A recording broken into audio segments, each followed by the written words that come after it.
Bread নিয়ে নিয়েছি এখানে, আর ব্রেডের সাথে দেখতে পাচ্ছেন ব্রেডের সাইডের অংশগুলো রয়েছে। এখানে আপনারা ব্রেডের যে কোনো পার্ট ইউজ করতে পারবেন। খুব ভালো করে পানি দিয়ে এটাকে সফট করে নেবেন।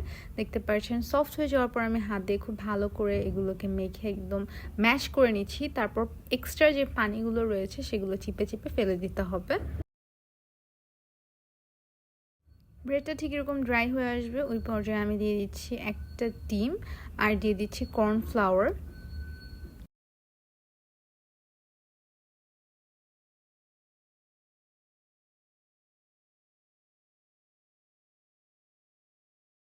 এবার ডিম, কর্নফ্লাওয়ার আর ব্রেড খুব ভালো করে মিশিয়ে নিতে হবে, আর এটার কনসিস্টেন্সি ঠিক এমন হবে। এবার আমরা এখানে প্রিপেয়ার করে নিয়েছি কাঁচামরিচ এবং পেঁয়াজ কুচি, সবগুলো উপকরণ এখানে দিয়ে দিব।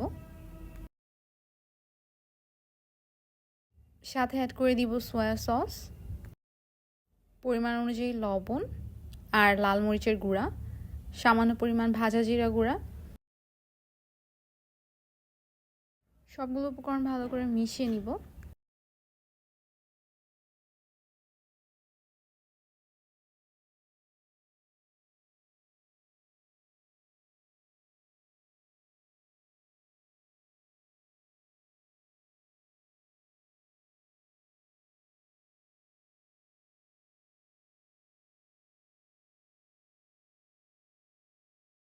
এবার আমরা ব্রেডগুলোকে একদম ডুবো তেলে ভেজে নেব। এখানে পার্মানেন্ট কোনো শেপ নেই, যে কোনো শেপেই আপনারা ভেজে নিতে পারেন।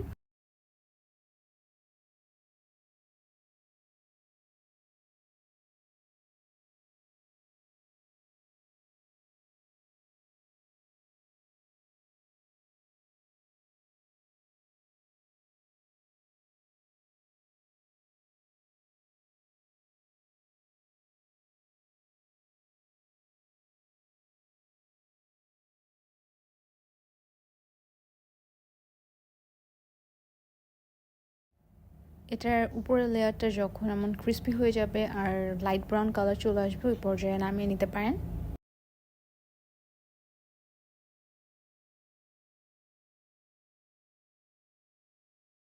একে একে আমি সবগুলো ব্রেড এভাবে ফ্রাই করে নিয়েছি। আমাদের ব্রেডের বাইটসগুলো রেডি। এবার আমরা এটাকে রান্না করে নিব। এটার জন্য আমরা দিয়ে দিচ্ছি 1 টেবিল চামচ তেল, আর এখানে দিয়ে দিব পেঁয়াজ কুচি আর মরিচ কুচি। পেঁয়াজ আর মরিচটাকে এখানে একদম সটে করে নিব, বাট কালার চেঞ্জ হবে না। ওই পর্যায়ে আমরা দিয়ে দিব সয়া সস, পরিমাণ অনুযায়ী চিলি ফ্লেক্স, একটু ব্ল্যাক পেপার। মশলাগুলোকে 1 মিনিটের মতন একটু ভেজে নিতে হবে। এবারে আমরা দিয়ে দিব টমেটো সস। এখানে টমেটো পিউরিও ব্যবহার করতে পারেন, তবে সসটা দিলে ফ্লেভারটা বেশি ভালো আসবে।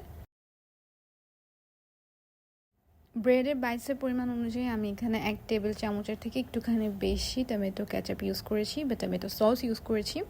আপনারা এভাবে রেশিওটা বুঝে ব্যবহার করলে বাইটসগুলো খেতে অনেক বেশি মজা হবে। আর একটু নেড়েচেড়ে আমি 1 মিনিটের মতন জাস্ট টমেটো সসটাকে নেড়েচেড়ে নিয়েছিলাম। তারপরে দিয়ে দিয়েছি ব্রেডের বাইটসগুলো। একটু 2-3 মিনিট পর্যন্ত ব্রেডের বাইটসগুলো সবগুলো সসের সাথে মিশিয়ে নামিয়ে নিয়েছি। অ্যান্ড এটা খেতে অনেক বেশি মজা হয়।